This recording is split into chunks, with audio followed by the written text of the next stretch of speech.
Hi, I'll be installing the SMTP server today. So the first thing you want to do is go into Server Manager, and you could access that several ways. You could go into this computer or my computer and click Manage, and it'll bring up the Server Manager, or in Start menu and bring up the Server Manager this way.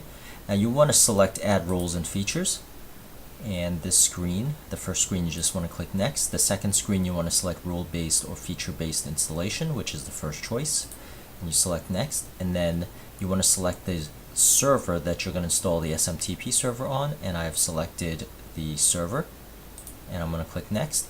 Now this next screen, you want to scroll all the way down to Web Server.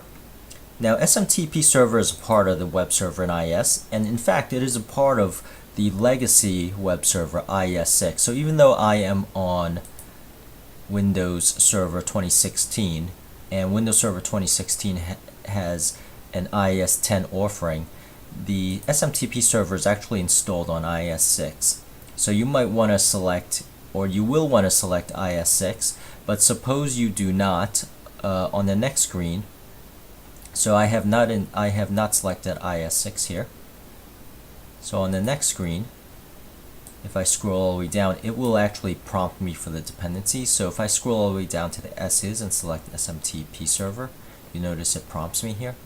And I'll simply click Add Features, and I am going to select Next. Now if I go back, notice it has selected that. Now if I want scripting with that, I can also select Scripting.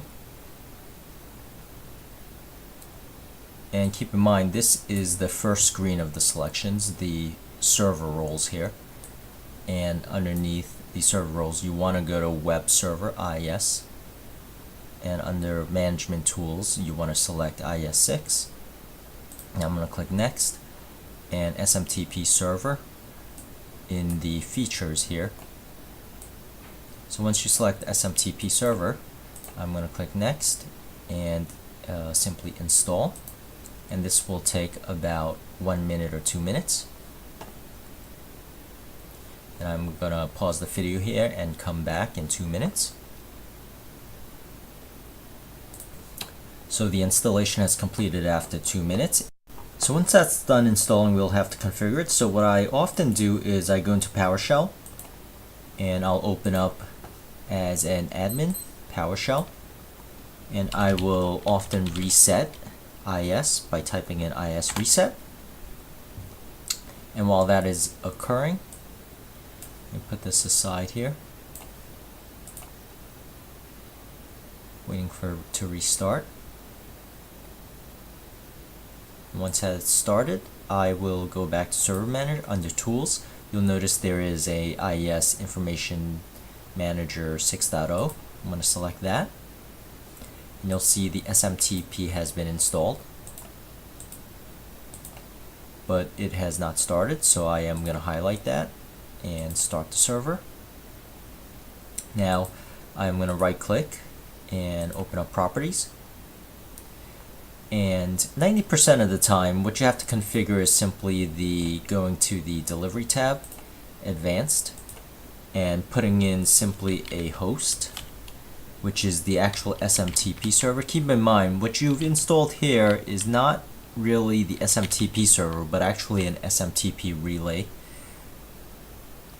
Now in my experience, 90% of the time, all you have to do is put in the host, and you're all set. However, let's double check certain aspects of this.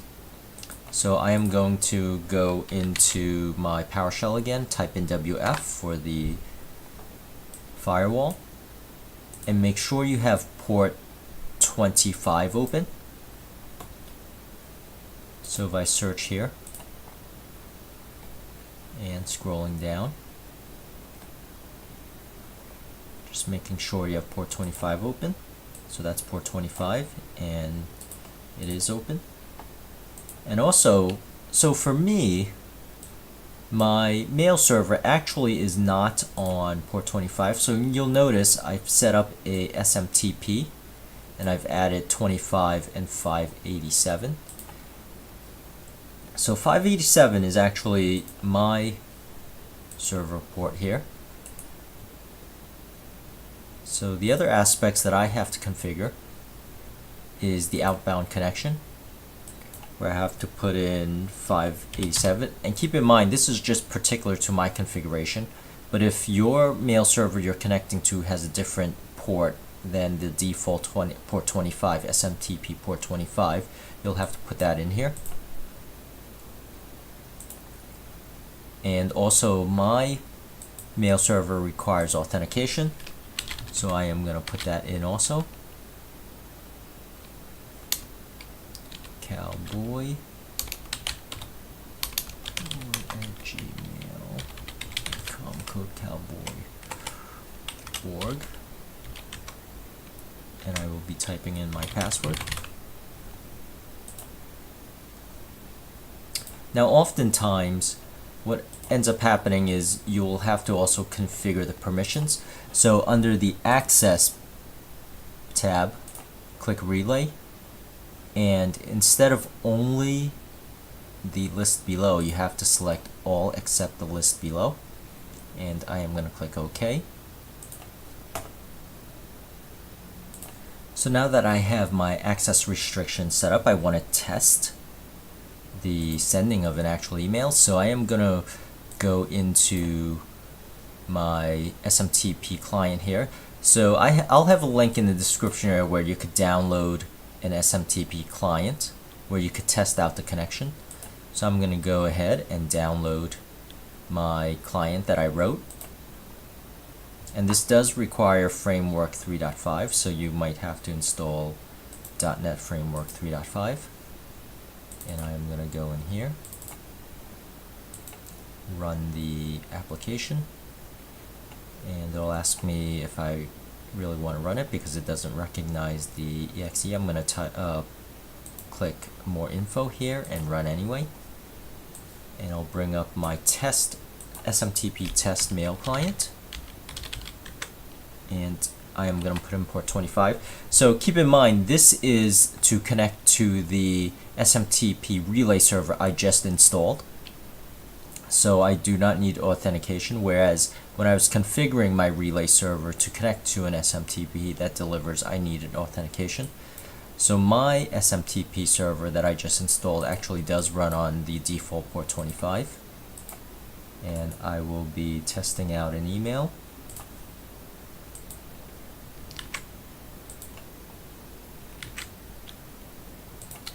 And test, and I will be hitting send, and you'll notice the email has been sent. Now let me show you some of the issues you might run into. So that email was sent. However, if I go back into properties and I reconfigure the relay to what the default value was, notice the error that I'll get. Now when I hit send, you'll see I got this email. I got this error message. So if you get this error message, what you would like to do is once again configure the relay restrictions. Going to Access, Relay, and select all except the below. Now oftentimes in production I would like to restrict certain IP addresses that can connect to my mail server. So keep that in mind. That might be an option you may also want to do. In which case you will have to put in the local 127, allow the 127.0, and also the server IP address itself. In this case, I will not be configuring that because I've selected all except the list below, which has nothing. So I'm going to click OK here, apply, and once again, when I hit send, it works. Now the other aspect you might need here is, for example, I will change the SMTP so that it cannot contact my SMTP server. Now it will still say it's sent because it doesn't know any better. However, I will not actually receive the email. Now to debug that, for example, you can go into C:, where the SMTP server is installed, inetpub, go into the mail route and click on any one of these. So you'll see it might be in the queue. So this was undeliverable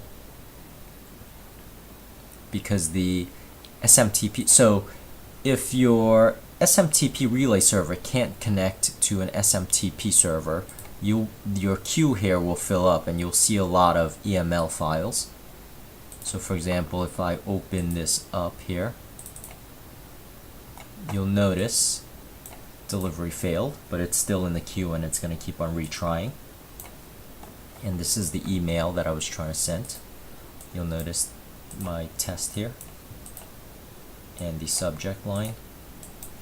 So that is a way to debug this, is by reading those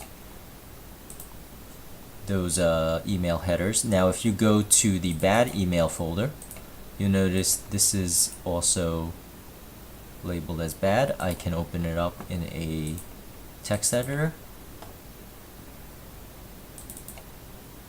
and also see the same thing in previous emails that I was not able to deliver. So you see test 2, for example.